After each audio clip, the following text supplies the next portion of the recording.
how are you all? I hope that you all are enjoying, and today we are going to learn about the financial affairs.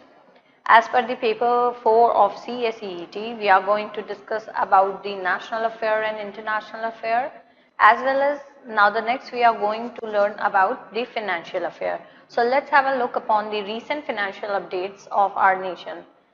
You can see the slide over here, and the first financial affair is the current development in our finance and stock market.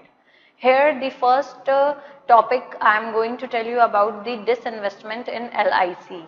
Okay, here you can see that finance minister of our nation, Nirmala Sitharaman, has announced disinvestment in LIC in the union budget of 2020.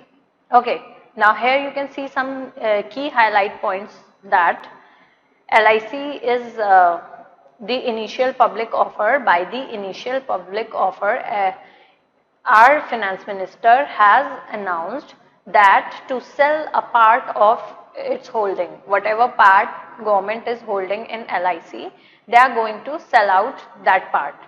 And she also mentioned that the listing of the company on stock exchange discipline a company and provides the access to the financial market and unlock its value.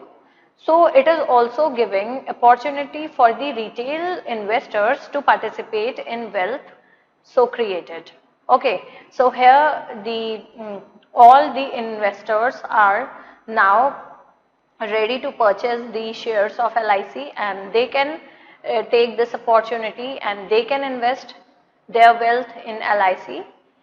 Now the next I am going to tell you about the tax concession of foreign investment. Okay, here you can see that in order to incentivize the investment by sovereign wealth fund of foreign government in priority sectors, you can see that the Union Budget 2020 proposed the grant of 100% tax exemption.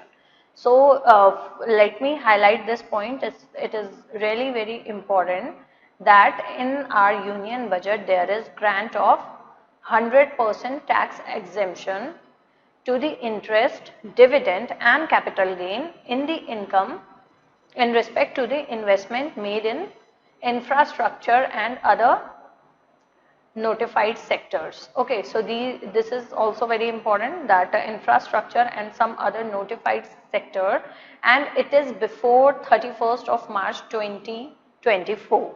Okay, so this date is also very important. You need to remember this date, and it is the you now let have a look upon this that the minimum lock-in period is of 3 years. Okay, so the basically we can say that this is also a very nice opportunity for the investors, because they are going to give the 100% tax exemption grant, but these are the dates which are really very important with regard to this update. Okay, now the next you can see over here is abolition of DDT.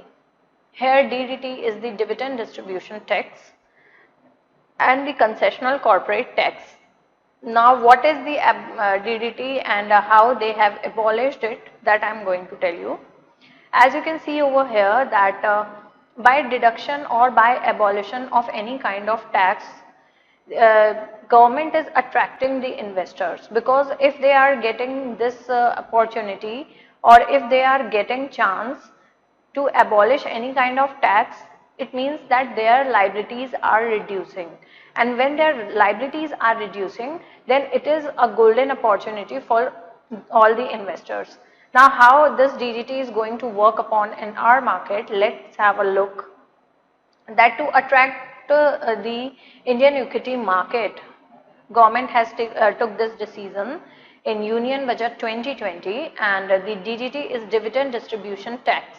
Now this dividend distribution tax is here, and government has adopted the classic system of dividend. Okay, now what was the scenario over here? Dividend distribution tax were imposed and levied upon the investors, but now what government has is thinking, they are thinking that they can abolish this DDT tax and now they can follow the classic way of dividend taxation. The classic way, the traditional way which we were following earlier, they decided to follow that, as it is removing the cascading effects also, and it is going to very helpful and beneficial for the investors. So here you can see that the now under the Companies Act, they don't require to pay this DDT, that is dividend distribution tax. Companies are not required to pay this tax, and the dividend shall tax only in hand of the recipients at their applicable rate. So here this is a very important point you should note down, taxed only in hand of the recipient at their applicable rate. So whatever the applicable rate will be there, just only on that they need to pay this tax. Then this move will be going to encourage more distributors of the profit by company and thereby also increasing the purchasing power of shareholder. This is going to increase the purchasing power, as you know very well. Suppose that you have purchased some shares of a particular amount. Okay, so if you have to pay tax, then your liabilities are increasing. Suppose yes, you have purchased the tax of 10,000 and over which you have to pay 1200 or 1000 as tax, and then after your you have paid 11,000 or 12,000, like this your liability would be there. But in the case of exemption of tax, and if cascading effect is not there, then your it is very profitable and beneficial transaction for the investors. So this is how they will get attracted toward this scheme and they will invest more and more wealth in the financial market and the equity market.